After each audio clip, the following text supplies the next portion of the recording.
and the NGCDF board, the NGCDF CEO. Unfortunately, here the deputy whip saying NGAF. I have not engaged with NGAF, but since it also falls under the same State Department, they have indicated that they are actually in the process of working on disbursement so that by the time we break,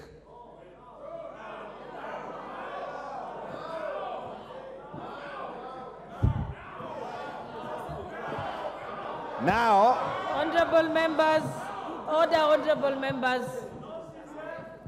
Order, honorable members, the point is being made. Yes, Honorable Speaker. Members, proceed, Majority Leader. Honorable Speaker. Honorable members, the matter is uncontested. Everyone is in agreement. So just allow the Majority Leader to complete his statement. Honorable Speaker.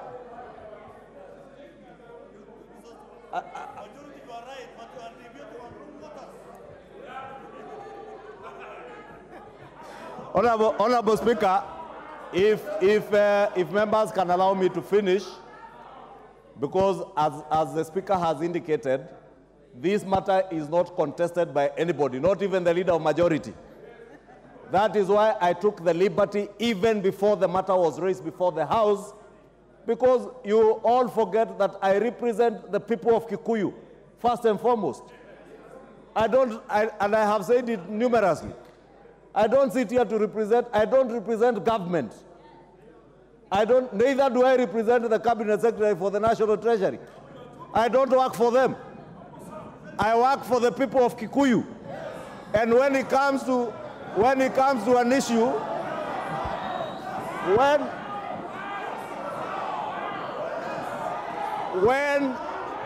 when it comes to an issue where there is conflict, when an issue comes where there is conflict between a cabinet secretary, a principal secretary, a chair of a board, or even the CDF CEO, and the people of Kikuyu, the people of Kikuyu take greater precedence than anyone else.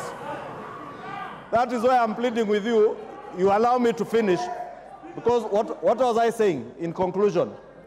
I have already engaged with the Cabinet Secretary, telling the Cabinet Secretary precisely that there is now a situation where there's a conflict of interest between his work as a Cabinet Secretary and the Principal Secretary in charge of the National Treasury, the Director General in charge of Accounting Services, who is in charge of disbursing money, the Principal Secretary in charge of National Planning, the CDF CEO, and the people of Kikuyu. And I indicated to the Cabinet Secretary that by Thursday listen,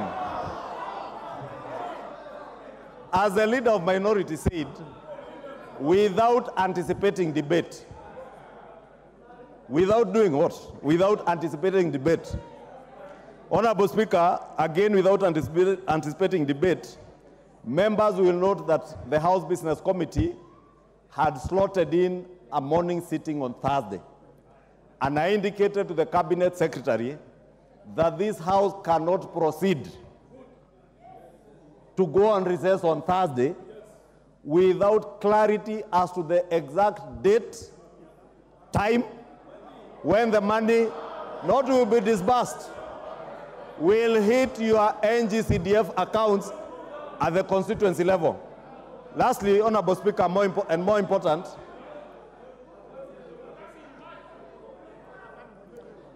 Honorable Speaker, and I beg for members to listen, and it's easier to listen, Honorable Makilap, than shout from behind me. It is easier to lend me your ears and ask the Speaker. That is what happens in the August House. You don't shout from your seat. You request the Speaker to give you the mic, and you say what you want to say. More importantly, Honorable Speaker, the NGCDF CEO has indicated to me that and the chair of the NGCDF committee can confirm we must act with equity so that no constituency is left behind. There are about 36 constituencies whose proposals are yet to be received by the CDF committee. And what we have requested, I was asked to also request the 36 members of parliament whose NGCDF committees, and let me repeat again for the interest of those who are fond of going to court. It is not the members of parliament for the 36 constituencies. It is the 36 members of parliament to cause, in their oversight role, their NGCDF committees to submit proposals to the board so that they are not left behind. Lastly, I have indicated to the National Treasury and NGCDF that the availability or non-availability of proposals must not hinder disbursement, because what I listened to many members who came to my office from last week is what is bothering many of us, is money especially for bursary. And therefore, we have asked the National Treasury and NGCDF, they know what is provided for in law, the maximum for bursary.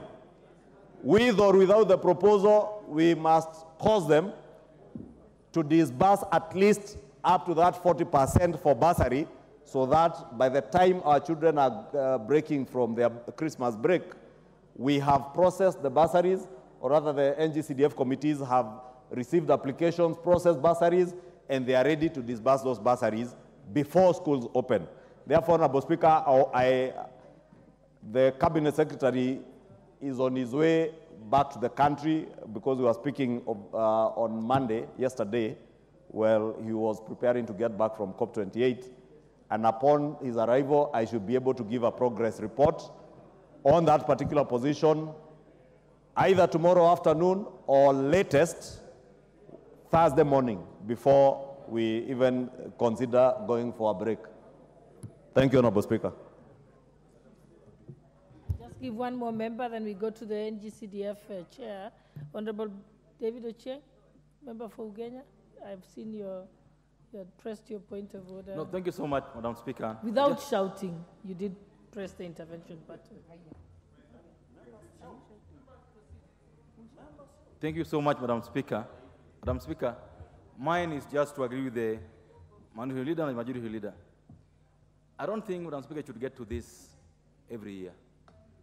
That this parliament sits, passes a budget, goes ahead to pass a supplementary budget, where parliament even gets his money is cut, and then now we are proceeding to recess. No one knows when money will be given. No one knows when we'll have this money disbursed. And Mr. Speaker, this is a third year running where we have to beg for CDF money for our children, Madam Speaker. Madam Speaker, I think this house is losing its teeth. This house is losing its sheen. This house is not what we used to be. I've been here in my third term now, Madam Speaker, and we've never had to ask the majority leader of this house to talk about CDF, Madam Speaker. And I believe, Madam Speaker, it's because also us as members, we've become weak. We've allowed the executive to do whatever they want to us. We must, as members of parliament, take our role seriously, especially. There's no day I've seen any committee sending a minister away. If you don't use your teeth, they become blunt. And everyone knows they're now blunt, you cannot do anything with them.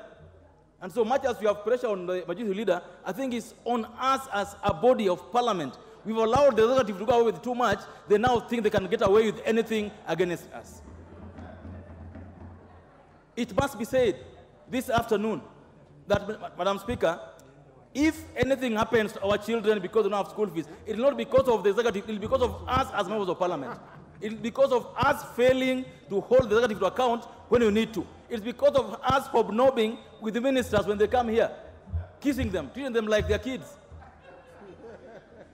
So I don't mourn for anybody. I mourn for us as a house, that the Honorable Ndai, the Honorable Ichungwa here, we must be able to, this thing we are doing this afternoon, you know, like bulls.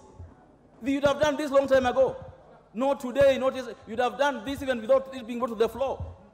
So our leadership, I believe, must take their role seriously as concerns the welfare of members and their constituents. And you know, some of these things, we know that if we don't do this, we'll keep going. This week, we're going for sports. We don't have enough budget for members to go for sports. Yet we did a budget the other day, we didn't put money for members to travel in there. We are now harassing the clerk to give us money which is not there because you don't budget rightly. Madam Speaker, I wish to say as I sit down that as members of Parliament, if we stop going to these offices and took our work seriously, we will get these monies on time. Thank you so much, Madam Speaker. The Cabinet Secretary, Honorable TJ Kajwang. I have not completed the sentence. Honorable members,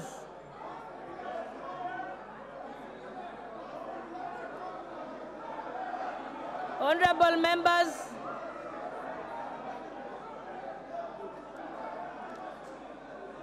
honorable minority leader, we were just trying to confirm when the cabinet secretary can be here. Consult with the leader of majority when the cabinet secretary can be here, because members are walking out before they hear the answer.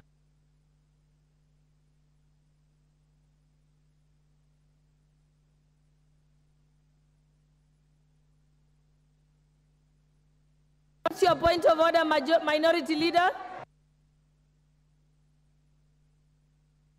The Honorable Speaker, I rise on a point of order.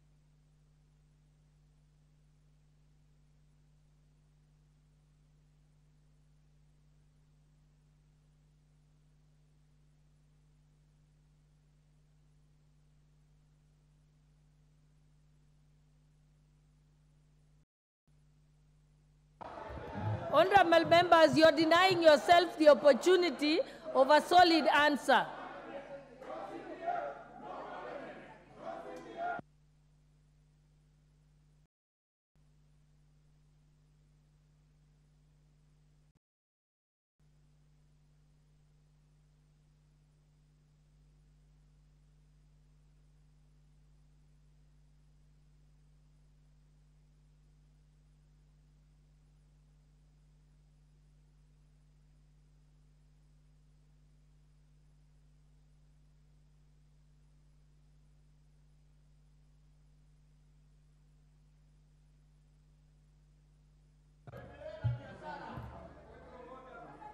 Honorable members, since everybody has spoken, we can move to the next order.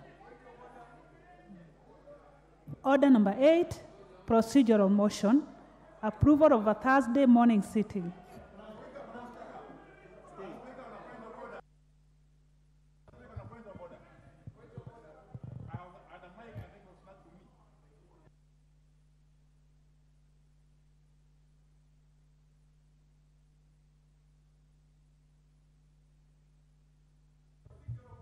You were attempting to respond to the...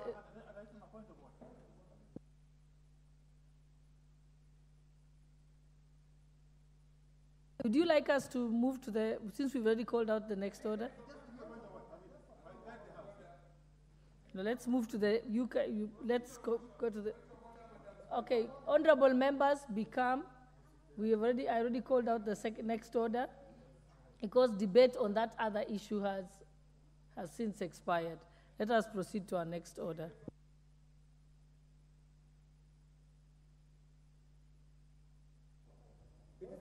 Thank you, Honorable Speaker. Honorable Speaker,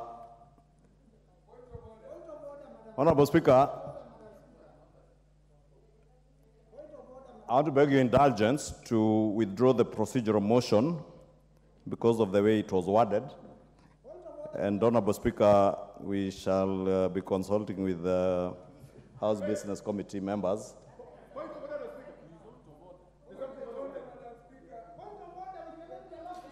We're going to get there. Hold on. He's just withdrawing that particular point of order. Then we'll, procedural motion. Therefore, Honorable Speaker, with your indulgence, I beg to withdraw the order listed as order number 8 on the procedural motion to a later time, Honorable Speaker.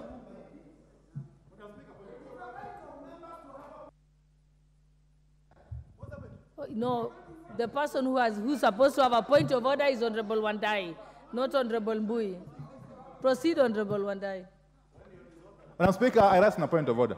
That the House has got no quorum, and therefore the House can't proceed. Yes.